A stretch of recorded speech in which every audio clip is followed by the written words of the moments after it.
நண்பர்களுக்கு வணக்கம். உன்னில் சரணடைகிறேன் பகுதி 43. எதிர்பார்ப்போடு காத்திருந்ததாலோ என்னவோ நாட்கள் நொடிகளில் கரைந்து திருமண நாளும் வந்து சேர்ந்தது. அன்னை மற்றும் ஆசிரமத்தில் இருந்த குழந்தைகளை அழைத்து வர பேருந்து ஏற்பாடு செய்திருந்தான் ஆதவ். மணமகன்கள் மடைமேடையில் காத்து கொண்டிருக்க பெண்கள் அழைத்து வரப்பட்டன. அனைவரும் வாய் பிளந்து நின்றனர். மேடையில் அமர்ந்திருந்த மாப்பிள்ளைகளோ தங்கள் இணையை ஆர்வம் ததும்ப பார்த்து கொண்டு இருந்தனர். இரு பெண்களுக்கும் ஒரே மாதிரி உடை மட்டுமல்ல, அணிகலன்களும். செல்விக்கு வாங்கியிருந்த நகைகளை போட்டோ எடுத்து அதே போலவே நீரஜாவிற்கு செய்ய சொல்லி கொடுத்து இருந்தான். டிசைன்களிலிருந்து எடை வரை சிறிதும் மாறாமல். பேரனை நினைத்து ராஜம் மெச்சிக்கொள்ள, நம்ம பொண்ணுக்கு செய்வதை பார்த்து தனக்கு யாரும் இல்லையோண்டு இப்பெண் வருந்துமோ என்று நினைத்த தீபலட்சுமி மோகனுக்கும் கூட பெருமகிழ்ச்சி. ஒரே வீட்டில் வாழப்போகும் பெண்கள் ஒரே நிலையில் இருப்பதை நினைத்து. மூத்துப்பாண்டிக்கு தன் மகனை நினைத்து பெருமையில் மீசையை முறுக்கி நிற்க, செண்பகத்திற்கோ அன்பான 2 பெண்கள் தங்கள் மருமகள் என்பதில் பெருமிதம் கொண்டு நின்றார். ஊர் மக்கள் மற்றும் ஊற்றார் உணவினர் ஆசீர்வாதத்துடன் மங்கள நாணை அணிவித்து தங்கள் வாழ்க்கை துணையை தங்கள் வாழ்வோடு இணைத்து கொண்டனர் இருவரும். விருந்து உபசரிப்புகள் தடல்புடலாய் நடந்து கொண்டிருந்தது. அனைத்து நிகழ்வுகளும் ஒரு வழியாக நடந்து முடிந்த பின் அன்னை குழந்தைகளோடு கிளம்பிவிட்டார். நீரஜாவை அனைத்து நெற்றியில் முத்தமிட்டவர், ஓ தங்கமான மனசுக்கு அதே போல வாழ்க்கை அமைஞ்சிருக்கு, நல்லா இரு, கடவுள் ஆசீர்வதிப்பார் என்று மனதார வாழ்த்துவிட்டு சென்றார். ஊரோடு சேர்ந்து போட்ட ஆட்டம் பாட்டம் முடிவடைய அவர்களுக்கான நேரம் துவங்கியது. முதலிரவு அறையில் உள்ளே நுழைந்த கதிர் அவளை பார்த்ததும் தலையில் கை வைத்து விட்டான். பின் கதவை தாளிட்டு விட்டு அவள் அருகே வந்து நின்றான், கை கட்டி அவளை பார்த்து கொண்டு. அவனை பார்த்தபடி தன் வேலையை தொடர்ந்தாள். வேறொன்றுமல்ல, அங்கு வைக்கப்பட்டிருந்த ஜாங்கிரிங்களை எடுத்து உண்டு கொண்டு இருந்தாள் செல்வி. ஏண்டி, பொண்ணுங்கள்லாம் பொதுவாக வெக்கப்படுவாங்கன்னு சொல்லுவாங்க, ஏன் உனக்கு அதெல்லாம் ஒன்றும் வரலையா? கேள்வியோடு அவன் நிறுத்த, ஆமாம், பிறந்ததுலேருந்தே உங்களை பார்த்துக்கிட்டு இருக்கேன், அப்புறம் எங்கிருந்து அதெல்லாம் வரும்? சரி, அதை விட்டு தோலை. நீ இதுக்கு முன்ன பின்ன ஸ்வீட்டெல்லாம் பார்த்ததே இல்லை, இப்படி பறக்கா வட்டியாட்ட தின்னுட்டு இருக்க. அதுவா, கல்யாண பொண்ணுக்கு பசிக்குமா, சாப்பிட முடியுமா, அப்படி இப்படின்னு என்னென்னமோ சொல்லி என்னை சாப்பிடவே விடலை. பசிக்குது, அதுதான். உங்களுக்கு வேணுமா என்று இனிப்பு வைத்திருந்த தட்டை அவன் புறம் நீட்ட, சிரித்தவனோ அவள் கையில் இருந்த ஜாங்கிரியிலேயே பிட்டு வாயில் போட்டுவிட்டு போதும் என்றான். இனிப்பு தட்டை வைத்துவிட்டு கையை தட்டி விட்டு எழுந்தவள், அப்புறம் ரொம்ப முக்கியமான விஷயம், நான் இனிமே அடக்கம் ஒடுக்கமாக இருப்பேன், அமைதியாக போவேன், இப்படிலாம் கற்பனை பண்ணிக்காதீங்க. இதுக்கு முன்னே எப்படிலாம் இருந்தனோ இப்போ அப்படியே தான் இருப்பேன். சண்டை போடுவேன், வம்பு போடுவேன், எல்லாம் பண்ணுவேன் என்று அவள் வீராப்பாக கூற அவளை ஆழ பார்த்தவன், நீயும் என்கிட்ட எதுவும் எதிர்பார்க்காத, நானும் அப்படியே தான் இருப்பேன், அடிப்பேன் என்று கூற அதிர்ந்து வாய்ப்பிழந்தவள், அடிப்பீங்களா என்று வியக்க, புன்னகையை அடக்கியவன் வேகமாக அவளை தன்புறம் இழுத்து அவளை நிமிர்த்து இதழ்களில் முத்தத்தை இட்டுவிட்டு விளக்கினான். கிஸ் அடிப்பேன்னு சொன்னேன் என்று விளக்க, நொடிப்பொழுதில் என்ன நடக்கிறது என்று புரியாமல் விழித்தவள் புரிந்த பின் கன்னங்கள் சிவப்புற தலை குனிய, வராதுன்னு சொன்ன,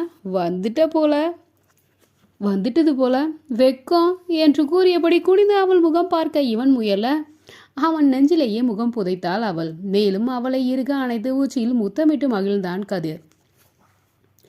ஆதவோ எப்பொழுது வருவாள் என்று காத்திருக்க வந்து நின்றவளோ அவனை முறைத்தபடி இருக்க, இந்த காட்டுத்தனமான பார்வையெல்லாம் இப்போ சரியா இருக்காதுமா, காம பார்வை தான் இந்த இடத்துக்கு சரி வரும். அவன் உல்லாசமாக கூற அவனோ முறைத்தபடி இருக்க, உங்களுக்கு தான் திருமணங்கிற வார்த்தையே பிடிக்காத, பிறகு எப்படி இதுக்கு சம்மதிச்சிங்க என்றால் காட்டமாகவே. சரி, இதற்கு மேல் இவளிடம் கண்ணாமூச்சி ஆட வேண்டாம். தன் மனதை வெளிப்படுத்திய பிறகே வாழ்க்கையை தூங்க வேண்டும், அதுவே சரியானதாக இருக்கும் என்று நினைத்தவன் அவளை கைப்பிடித்து கட்டிலில் அமர வைத்து அவள் அருகிலேயே அமர்ந்தான். முதல்ல நான் உன்கிட்ட சாரி கேட்டுக்கிறேன் என்று கூற வியந்தே போய்விட்டார். பின் சந்தேக பார்வை பார்க்க அவள் மூக்கை பிடித்து ஆட்டியவன், இன்னும் சந்தேகம் விடலையா? நான் உன்கிட்ட அப்படி கேட்டது வேணா தப்பாக இருக்கலாம், ஆனால் உன்னை தவிர என் மனசில் யாரும் இல்லை, இனியும் இல்லை. உன்னை பார்த்த உடனே விழுந்துட்டேன்டி. உன் கூட பழகுன உடனே முழுதா தொலைஞ்சிட்டேன். அதை கேட்க அவளுக்கு கொஞ்சம் பெருமையாகவும் இருந்தது, மகிழ்வாகவும் இருந்தது. உன்னை கூடவே வச்சுக்கணும்னு மனசு கடந்து அடிச்சுக்கிட்டது. அவள் முறைக்க, அட முறக்காதம்மா, முழுசா கேட்டுட்டு பேசு. உன் கூட வாழணும்னு முடிவு பண்ணேன். ஆனால் திருமணம் பற்றி யோசிக்க டைம் இல்லை. அதுக்கு காரணம் என் பிஸ்னஸ். புதுசாக இன்னொரு பிரான்ச் இப்படியே ஆரம்பிச்சுக்கிட்டு இருந்ததில் எனக்கு வேறு எதுக்குமே டைம் இல்லை. அப்படி இருக்கும்போது கல்யாணத்துக்காக வேற அலையணுமேனு தோணுச்சு. அவள் பார்வை கூர்மை பெற, என்ன அலைச்சல்னு பார்க்குறியா? ஆம் என்பது போல் அவள் தலையசைக்க, என் வீடு தான். காதல் கீதல்னு போய் நின்னா ஒத்துப்பாங்களா? உன்னை பற்றி அவங்கக்கிட்ட சொன்னால் அவங்களுக்கு புரிய வச்சு எல்லாம் நடக்கணும்னு நான் எதிர்பார்க்க, அதுக்கு முன்னே அவங்க என்ன மாற்றணும்னு நினச்சி எனக்கு வேற ஏதாவது திருமணம் ஏற்பாடு செய்துட்டா என்ன செய்கிறது? அவள் ஆதரவற்றவள், எந்த வசதி வாய்ப்பும் இல்லாதவள். இப்படி கிராம பின்னணியில் உள்ள தன் குடும்பத்தார் இவளை ஏற்பார்களா என்றுதான் அவன் பயந்து அதை நேரடியாக அவளிடம் கூறி அவள் மனம் நோகடிக்க அவனுக்கு விருப்பம் இல்லாமல் அதை சுற்றி வளைத்த அவன் கூற அவளுக்கு அது நன்றாகவே புரிந்தது. தன்னிலை நினைத்து வருந்தியவள் முகம் வாட அதை பொறுக்காதவனோ அவளை நெஞ்சில் சாய்த்து கொண்டான். அந்த ஆறுதல் அவளுக்குமே தேவைப்பட அவனோடு ஒன்றினாள்.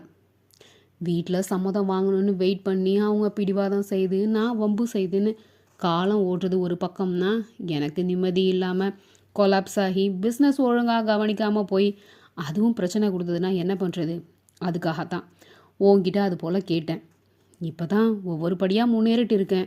எந்த சர்க்கிளும் இருக்கக்கூடாதுன்னு பயம். கொஞ்சம் ஸ்டடியான பிறகு நம்ம பற்றி கூறி உனக்கு நம்ம திருமணம் பண்ணுற ஐடியாவில் தான் நானும் இருந்தேன்.